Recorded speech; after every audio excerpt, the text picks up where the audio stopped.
Finance minister ने जो 26-27 का बजट सबमिट किया है पार्लियामेंट में, वो आपका 53.5 लाख करोड़ का बजट है।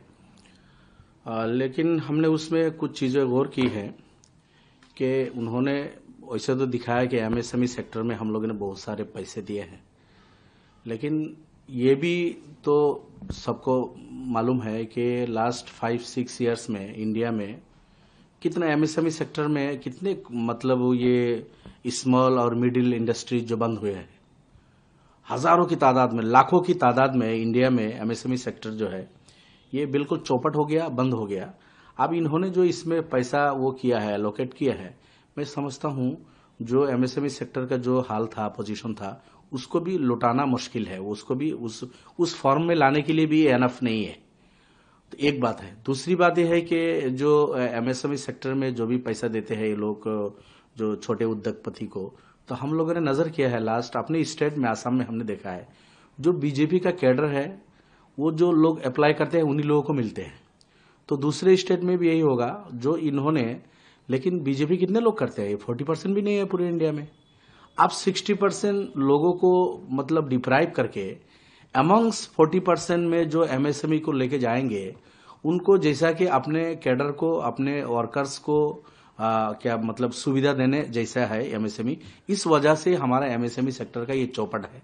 एक तो कोविड के बाद उस टाइम से लेकर एकदम बर्बाद हो गया, चूर-चूर हो गया, लेकिन उसको अगर उस फॉर्म में लाने के लिए अगर हो तो हर किसी को देना पड़ेगा। यहाँ जो 100% लोग जो रहते हैं इंडिया में बसने वाले, मतलब ईस्ट से वेस्ट, साउथ से नॉर्थ के बीच में, पूरे बोनाफाइड इंडियन सिटीजन, उसमें अगर वो देखे कि ये बीजेपी का है, चलो इसका हम मदद करें, ये बीजेपी का नहीं है, तो भाई 35%, 37% लोग होंगे जो बीजेपी के साथ है, बाकी लोग तो बीजेपी के साथ नहीं है। जब बीजेपी के साथ नहीं है, उन लोगों को ये सुविधा नहीं मिलेगा, अल्टीमेटली इस सेक्टर का हाल वही बुरा ही रहेगा, चौपट रहेगा। इन्होंने एक्सपर्ट ये बोला है कि जो हमारा चीजें है वो इंपोर्ट एक्सपोर्ट का जो वो है वो करने का इनका जो धारणा इसमें दिया है, लेकिन आपके जो इंडिया के चारों तरफ जो कंट्रीज है उसके साथ हमारा रिलेशन क्या वो पहले देखना चाहिए। तो कहां भेजेंगे, किसके पास आप भेजेंगे, कहां सामान? आज इंडिया के साथ बांग्लादेश के साथ अच्छा रिलेशन था, वो बर्बाद हो गया। नेपाल के साथ अच्छा रिलेशन हमारा नहीं है, श्रीलंका के साथ भी उतना अच्छा नहीं है, पाकिस्तान तो हमारा दुश्मन कंट्री है ही, चीन हमारा दुश्मन कंट्री है। तो इंडिया के आसपास रहने वाले जो कंट्रीज हैं, इनके साथ हमारा जब रिलेशन अच्छा नहीं रहेगा तो हमारा इंपोर्ट एक्सपोर्ट का जो है ये कॉन्सेप्ट आप कहां तक लागू कर पाएंगे, ये भी एक मसला है। किसान के यहाँ वो दिखाया गया है कि किसान के लिए ये किया, वो किया, ये बजट में बहुत बढ़ चढ़ के उन चीजों को किया, लेकिन किसान का जो इंडिया के किसान का लॉन्ग टाइम का जो डिमांड है, उनका एमएसपी का जो डिमांड है कई चीजों में, उसमें अब तक नहीं दिया गया है। अब वो आंदोलन में बैठे, उनके साथ जो वादा किया था उस वादा को अब तक नहीं निभाया गया है। अब सिर्फ ये जो साल में 2-3 मरतबा उनके अकाउंट में 2-2 हजार, 3-3 हजार रुपया डाल देना, ये किसान की आय को दोगुनी करना, बढ़ाना, ये सिर्फ जुबान से बोलने से नहीं होगा, लेकिन किसान के जो उत्पाद सामग्री है उन पे जो उनको मूल्य मिलना चाहिए वो मिलता नहीं। उसके लिए आपको चाहिए कि अभी जो एमएसपी जो निर्धारित है जिस सामग्री, उसके अलावा और 10 सामग्री ये आना चाहिए था आज कि 1 से लेकर 1 2 3 4 5 6 7 8 9 10 इन सामग्री में हम एमएसपी देंगे और इतने इतने रुपया देंगे। इसके लिए हमने ये बजट में ये एलोकेट किया है। इस तरह कुछ नहीं है। आप किसान के आय को बढ़ाने के लिए हमने ये पैसा रखा है। क्या करेंगे आप? जो वोट के लिए किसान के अकाउंट में पैसा डाल दो ताकि वो थोड़ा खुश हो जाए और हमको वोट दे देंगे, सरकार हम बना लेंगे, इससे आय थोड़े दोगुनी होगी। ये पॉलिसी भी सरकार की सही नहीं है। इसी तरह इस बजट में हमने ख्याल किया कि आपके नौकरी इंडिया में देखिए, पढ़े लिखे युवा की इतनी भीड़ है, एक 4th ग्रेड के नौकरी के लिए पीएचडी करने वाले बच्चे अप्लाई करते हैं नौकरी के लिए, वो भी 1-2 नहीं, सैकड़ों की तादाद में। अगर 100-150 पोस्ट है, लाखों की तादाद में अप्लाई कर देते हैं उस पोस्ट के लिए। तो किस तरह की बेरोजगारी है पूरी इंडिया में। तो इस बेरोजगारी को दूर करने के लिए जो इस बजट में पढ़े लिखे युवा के नौकरी क्रिएट करने के लिए जो एक एलोकेशन होना चाहिए था या एक क्लियर विजन इसमें आना चाहिए था, वो हमें नहीं दिख रहा है। हालांकि मोदी जी 2014 से पहले यही बोला था कि हर साल 2 करोड़ नौकरी हम देंगे, तो 5 साल में 10 करोड़ नौकरी होगा।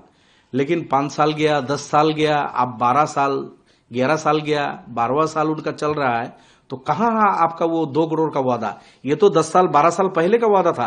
उस हिसाब से अभी जो बेरोजगारी बढ़ रही है, पढ़े लिखे युवा की संख्या जो बढ़ गए हैं, 2 करोड़ की जगह 3 करोड़ का वादा आपको करना पड़ेगा। लेकिन अब वो वादा सब भूल गए हैं, उसके लिए कुछ भी नहीं है इसमें। तो इस तरह की और कई चीजें हैं। ये जो चमक देखने में तो अच्छा लगता है इसमें, लेकिन जो बेसिक चीजें हैं जो इंडियन सिटीजन को जो चाहिए, जैसे कि लैंड का प्रॉब्लम है। मान लीजिए इंडिया में 20% लोग ऐसे हैं जिनके पास अपना लैंड नहीं है। अब ये जो लैंडलेस लोग हैं, जो रेंटल रूम में रहते हैं या कहीं और सरकारी जमीन पे रहते हैं, कभी उनको बुलडोज कर देते हैं, कभी वो किराए पे रह रहे हैं, कोई रोड पे रह रहे हैं, तो इनके लिए एक एलोकेशन होना चाहिए ताकि एकदम परमानेंटली इनके लिए सेटलमेंट हो जाए कि इंडिया में बसने वाले जो 20% लैंडलेस लोग हैं, सरकार के पास जो जमीन है उनको आवंटन दे के इनको परमानेंटली सेटलमेंट हो जाए। तब जाके ये जो बोल रहे हैं कि हम वो बनाएंगे, आत्मनिर्भर भारत बनाएंगे, भाई जिसके पास जमीन नहीं है वो फुटपाथ पे रह रहा है, मंदिर के सामने, मस्जिद के सामने, गुरुद्वारा के सामने दिन गुजार रहा है, या फॉरेस्ट लैंड में गुजार रहा है, कोई जंगल के जानवर भी उसको हमला कर रहे हैं, सरकार भी हमला करके तोड़ देते हैं, भगा देते हैं, या रेंटल रूम में रहते हैं जाके शहरों में। आप बेचारा के पास पैसा नहीं है रूम का किराया चुकाने का। तो आत्मनिर्भर भारत की बात करते हैं, 20% लोग हैं जो इंडिया में अभी भी तकरीबन 30 करोड़ लोग ऐसे हैं जिनके पास अपना लैंड नहीं है। आप प्राइम मिनिस्टर के जो होम आपका PMAY जो देते हैं आवास योजना के अंडर में, ठीक है कुछ आपने किया है, लेकिन अभी भी लाखों करोड़ों इंसान इंडिया में ऐसे हैं जिनके पास अपना घर नहीं है। अब भाई घर नहीं होगा, अपना लैंड नहीं होगा, आत्मनिर्भर भारत का सपना देखने से थोड़ा ही होगा। तो इसमें ठोस कुछ हमें नजर नहीं आ रहा है।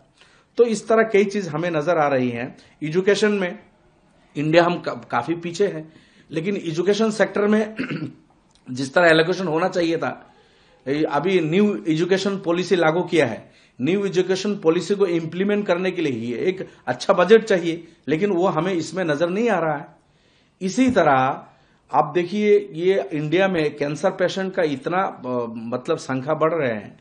अब उसे बोला है कि 9 बीत या पता नहीं कितने बीत मेडिसिन का थोड़ा सा मूल्य कमाएंगे ये।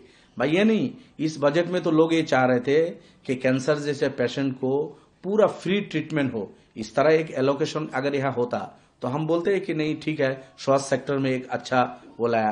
तो स्वास्थ्य सेक्टर में कोई अच्छा आपने वो एलोकेशन नहीं है, एजुकेशन में कोई अच्छा नहीं है, किसान के लिए अच्छा नहीं है, पढ़े लिखे युवा के लिए खास कोई रोड मैप आज के आपके इसमें नहीं है। तो MSME के लिए अगर कुछ आपने चिकनी चुपड़ी बात बोल दी, लेकिन वो भी जाके लास्ट में जो बीजेपी के कैडर है उनके MSME को थोड़ा बहुत मिलता है, बाकी लोगों को नहीं मिलता है। तो इस तरह मैं समझता हूँ कुल मिला के एक फूलदानी था, फूल का वो थोपा उन्होंने क्या बोलते हैं फाइनेंस मिनिस्टर ने पेश किया है, और उससे ज्यादा मैं नहीं समझता हूँ इस बजट को। Thank you.